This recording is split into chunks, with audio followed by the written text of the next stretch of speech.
संगठनों ने बात की जाट की। मैं एक वाक्य सुनाऊंगा। एक गुरु मंत्र हमें दिया चौधरी अजीत सिंह जी, किसानों के हमारे मसीहा थे। एक बार हम दिल्ली में थे, उनकी तबीयत खराब थी, तो मैं ऑफिस में बैठा हुआ था, चौधरी साहब अंदर थे। तो उनके जो प्यारो थे उनसे मेरी अंदर बात कराई, तो उनका भी मन था लगे। उन्होंने एक गुरु मंत्र दिया और वो हमने अपने बदले में बांध लिया। और मैं आप सब लोगों से भी निवेदन करूंगा कि उस बात को आप निभाएं। जाट मतलब चौधरी, और चौधरी का कर्तव्य है, देखो चौधरी आप तब बनेंगे जब आपको दूसरा चौधरी बने। हम यहाँ हुक्का भर के बैठे रहे अपनी मरोड़ में और बड़े रहे चौधरी, तो वो चौधरी नहीं होता। चौधरी वो होगा जिसका छत्तीस बिरादरी सम्मान करेगी, जिसका छत्तीस बिरादरी मान रखेगी, और वो बिरादरी तब मान रखेगी जब आप उनको गले लगाने का काम करोगे, अपना बड़प्पन दिखाने का काम करोगे। तो वो बड़प्पन जाट समाज को दिखाना है, उन सबको गले लगाना है।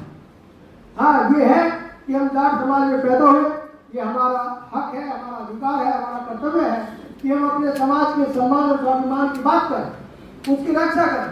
लेकिन जाट और चौधरी होने के नाते हमारा ये भी फर्ज है कि हम अपने कमजोर दूसरे भाइयों का सम्मान और स्वाभिमान खराब न हो। ये जिम्मेदारी भी आप लोगों के ऊपर है। दूसरा, यहाँ युवा भी है और हमारे बुजुर्ग भी है। एक सामाजिक कुरीति बहुत बड़ी हमारे समाज में है कि आजकल हमारे घरों में एक एक बेटा है, और भगवान ना करे कोई अनहोनी हो जाए तो हर गांव में दो दो चार चार घर आज बंद पड़े। मैं आप सबसे निवेदन करूंगा और कहूंगा कि इस मुहिम का हिस्सा आप सब लोग बने, लोगों को जागरूक करें कि जाट समाज अपनी आबादी बढ़ाने बैठो, अपनी आबादी बढ़ाओ।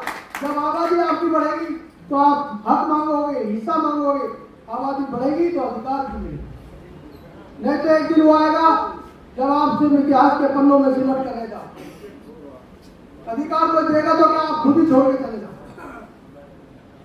सम्मानित साथियों, ये हमारे लिए सौभाग्य की बात है कि आज हम हरियाणा में रोहतक जैसी भूमि पर खड़े हैं। जैसा भी सचिन जी ने कहा कि यहाँ पे अगर हम सर छोटूराम जी की बात न करें, तो देवीलाल जी की बात न करें, तो वो बुरा रह जाता है काम। हम चाहते हैं कि सर छोटूराम जी को, ताऊ देवीलाल जी को और महाराजा सूरजमल जी को, जो हमारे जाट समाज के योद्धा रहे हैं, सिरमौर रहे हैं, उनको पाठ्यक्रमों में कुछ शिक्षा के जो हमारे पाठ्यक्रम है उनमें प्रदेश सरकार स्थान देने का काम करे। ये भी हम एक मुहिम सम्मानित साथियों हम लोगों ने चलाई है, और उसके लिए भी मैं आप लोगों का समर्थन चाहता हूं। जैसा कि मैंने कहा कि देश में सैकड़ों जाट संगठन बने। मैंने लगभग एक साल पहले से पूरा प्रयास किया। अभी 4 दिन पहले भी सारे संगठनों को मैंने एक पत्र लिखा, और मैं चाहता हूं आप लोगों के आशीर्वाद और सहयोग से कि इस देश में इन सारे संगठनों को एक करके संयुक्त जाट मोर्चे का गठन हो, ताकि समाज को ये बिखराव नजर न आए समाज का, और समाज की एकता और मजबूती के साथ हम लोग अपनी आवाज उठाएं। मैंने उन लोगों को प्रस्ताव दिया कि आप अपने संगठन जिंदा रखो, लेकिन संयुक्त जाट मोर्चा बना के सब लोग एक प्लेटफॉर्म पर आने का काम। और उसके लिए हरियाणा से हमारे संदीप भाई ने एक संगठन बनाया था। उन्होंने कल मुझे चिट्ठी भी भेजी है, और लगभग 8 से 10 संगठनों का समर्थन अभी हमें मिला है।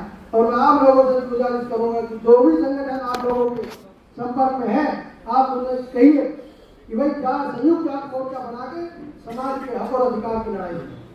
और इस मुहिम को पहल करवाने में जो सबसे बड़ा योगदान दिया, मैं अपने हमारे संगठन है, हमारे बड़े भाई प्रोफेसर नंबरदार जी, ये अपने संगठन चलाते थे, अखिल भारतीय जाट जनजागृति संगठन। मैंने इनसे निवेदन किया, और पिछले महीने नंबरदार जी ने अपने संगठन का विलय आपके राष्ट्रीय जाट महासभा भारत में किया। मैं इस मंच से उनको साधुवाद देता हूँ, और आप लोगों को अपील करता हूँ। और जहाँ तक बात है सम्मानित साथियों, आप लोगों ने हमें पगड़ी पहना। ये पगड़ी बनी जरूर सूट और धागे से है, लेकिन ये बहुत बड़ा बोझ है। मैं ये विश्वास दिलाता हूं आपको, आपके इस मंच से, कि कम से कम मैं तो आपकी इस पगड़ी की लाज रखूंगा, इस पगड़ी को कभी शर्मिंदा में होने नहीं दूंगा, ये मैं आपको और भी लोगों को आज जैसे पहले हमारे युवा के प्रदेश अध्यक्ष बने हैं, पावड़िया जी प्रदेश अध्यक्ष हैं, और भी हमारे युवा साथी कुछ प्रदेश और जिला की कमेटी में बने हैं, वो लोग थोड़ा ध्यान से बात को सुने। सम्मानित साथियों, ये महज एक कागज का टुकड़ा नहीं कि किसी ने अपने लेटर से पेन से फाड़ा, 4 लाइन लिखी और आपको दे दी। ये समाज में आपको जिम्मेदारी मिली, और अगर इस जिम्मेदारी को निभा पाओगे तो पदों पर रहना, और अगर नहीं निभा पाओगे तो तन्मय को बता देना कि भाई हम नहीं निभा पा रहे, तो खुद छोड़ देना। तन्मय नहीं निभा पाएगा तो पावड़िया जी को बता देगा, पावड़िया जी नहीं निभा पाएंगे तो हमें बता देगा। लेकिन आपका फर्ज है कि जो जिम्मेदारी समाज के नाम पे आपको मिली उसको आप ईमानदारी से निभाओ। और ये जो हमारे बुजुर्ग है, ये हमारे रत्न है। मैं आप सबसे भी गुजारिश करता हूँ, हम तो बच्चे हैं, हो सकता है कहीं ना कहीं गलती हो, लेकिन आप लोगों में अपनी जिम्मेदारी निभाएं। आपको अधिकार है कि आप हमारा काम पकड़ के ऐसे का काम भी करें, हमें बताएं कि आपको इस रास्ते पे चलना है, यहाँ जाके समाज कार्य होगा, यहाँ समाज काम होगा। और सम्मानित साथियों, हमने एक प्रबुद्ध प्रकोष्ठ भी यहाँ राष्ट्रीय जाट महासभा भारत में बनाया है। मैं पावड़िया जी को अभी कहा है कि समाज के प्रबुद्ध लोगों को साथ लेकर उस प्रबुद्ध प्रकोष्ठ को भी आप बढ़ाने का काम करें। और इसी के साथ मैं अपनी वाणी को विराम दूंगा। तो मैं 2 एक नारे जरूर यहाँ लगाऊंगा, और कहना चाहिए कि यहाँ जाट समाज के लोग बैठे हुए हैं। चौधरी चरण सिंह, जाटवाल बात कर, चौधरी चरण सिंह, चौधरी चरण सिंह अमर रहे, ताऊ देवीलाल अमर रहे, ताऊ देवीलाल अमर रहे, सर छोटूराम, अमर रहे, सर छोटूराम, अमर रहे, महाराजा सुरंग, अमर रहे, महाराजा सुरंग, अमर रहे। और ये रोहतक की धरती जिंदाबाद, आप सब लोग जिंदाबाद। बहुत धन्यवाद।